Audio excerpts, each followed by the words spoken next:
It's not well known to the general public yet, but the Environmental Protection Agency under President Trump wants to change which scientific studies can be used by the federal government to regulate industry. The administration and business voices say studies should be used only if all of the data is publicly available and transparent. But many scientists and researchers say doing so would violate privacy protections for patients in studies. This issue is now playing out in a long-running battle over whether to ban pesticides that harm babies and children. Miles O'Brien looks at the science and the debate behind it all. It's part of our weekly series on the leading edge of science, medicine, and technology.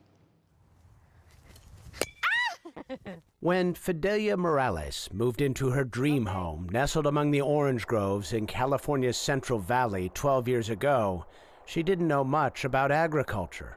We didn't know that they were fumigating with these huge machines, that they were spraying these extremely strong chemicals. It happens on the calm margins of the day. When the wind lays down, growers gear up to spray their crops with pesticides. Look at the distance between the machine and our yard. It's impossible to keep the pesticides off my property. Sometimes at night we have the air conditioning on and we can still smell the pesticides they're spraying throughout the entire house. She wonders what the chemicals may be doing to her children, especially her youngest son, the only one born here. He can sit in one place. We have received many complaints about him from his teachers who say he needs to focus. While it is hard to make a direct link, those are textbook symptoms of exposure to chemicals known as organophosphates. The most widely used variety is called chlorpyrifos, manufactured by DowDuPont. After decades of research, review, and debate, the Environmental Protection Agency was on the cusp of banning all use of chlorpyrifos in November of 2016. But in March of 2017, then-EPA Administrator Scott Pruitt delayed a decision on the ban by 5 years, saying American farms that rely on the insecticide needed regulatory certainty. DowDuPont called it the right decision for farmers. And yet, on August 9th, a panel of federal judges ruled the EPA had no justification to allow continued use of chlorpyrifos in the face of scientific evidence that its residue on food causes neurodevelopmental damage to children.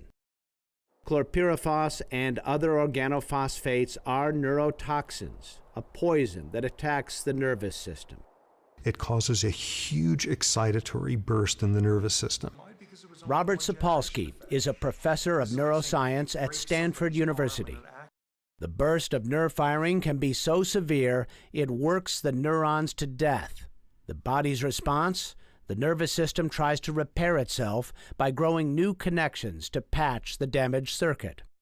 And one of the things that sometimes happens is the wiring goes sort of haywire and a neuron will wind up coming back and stimulating itself so that every time it fires, it stimulates itself and it fires and fires. And what you've now set up with a positive feedback loop like this is a chronic seizure disorder.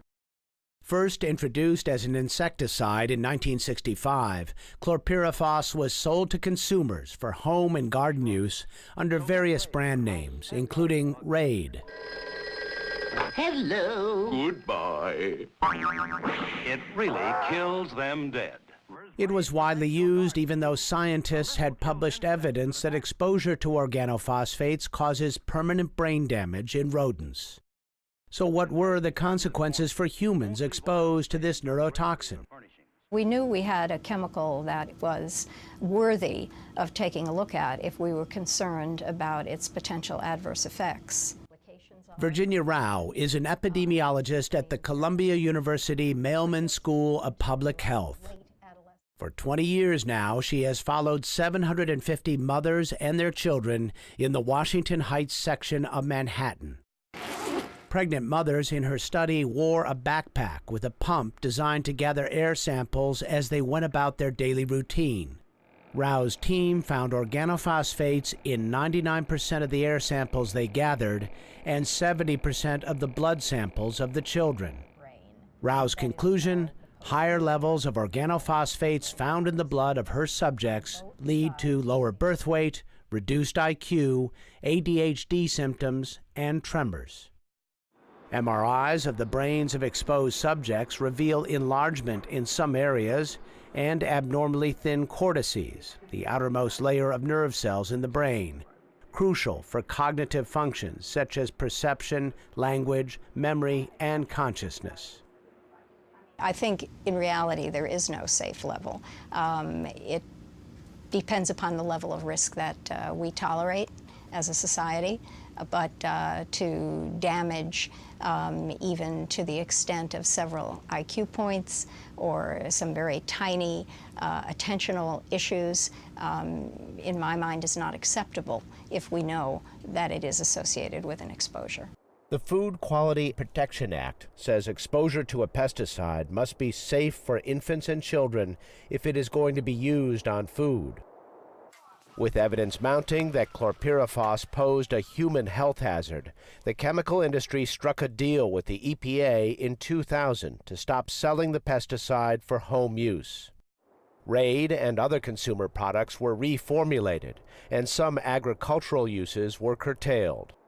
But today, chlorpyrifos remains a favorite among farmers. When we met, Bob Blakely was vice president at California Citrus Mutual, which represents growers. And the studies that are being referenced to by a lot of those who are opposed to this chemical have not been replicated, and they've not been substantiated by the rest of the scientific community, nor have they been duplicated in other countries. The EPA says the Columbia data remains inaccessible and has hindered the agency's ongoing process to fully evaluate the pesticide. Dow says it remains confident that authorized uses of chlorpyrifos products, as directed, offer wide margins of protection for human health and safety. The company has funded several studies that support that conclusion. Robert Sapolsky and a team of neuroscientists at Stanford poured through many of these papers. Freshman science majors are not supposed to make mistakes like these. The science was basically empty. And he says every time there was a mistake, and there were dozens of them, it favored the industry position that organophosphates used properly don't harm humans. The literature as a whole is as lousy as the subset of these papers that I looked at. This really does bring into question lots of things, most basically whether Dow has a leg to stand on saying this stuff has been scientifically shown to be safe. EPA scientists agree, but in the Trump administration, their conclusions are frequently overruled by industry pressure. Miriam Rotkin-Ellman is a senior scientist with the Natural Resources Defense Council, which is suing the EPA, hoping to force the agency to follow its own rules and take its own scientific advice.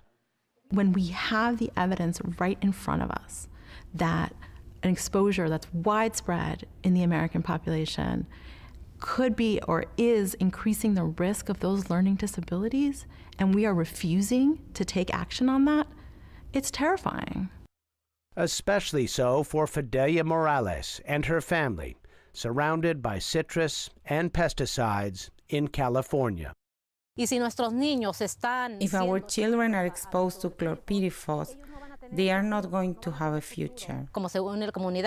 Together as a community, we are fighting for them to stop and to prohibit the use of chlorpyrifos here in this county. I think that they don't care, because if they did care, they would try to stop this without us asking. The state of Hawaii recently banned chlorpyrifos, and California's EPA has come to the same scientific conclusions as their federal counterparts. That could lead to a statewide ban there. Meanwhile, the federal court has ordered the EPA to enact a ban on chlorpyrifos nationwide within 60 days. The agency can appeal, but says it is still reviewing the decision. In California's Central Valley, I'm Miles O'Brien for the PBS NewsHour.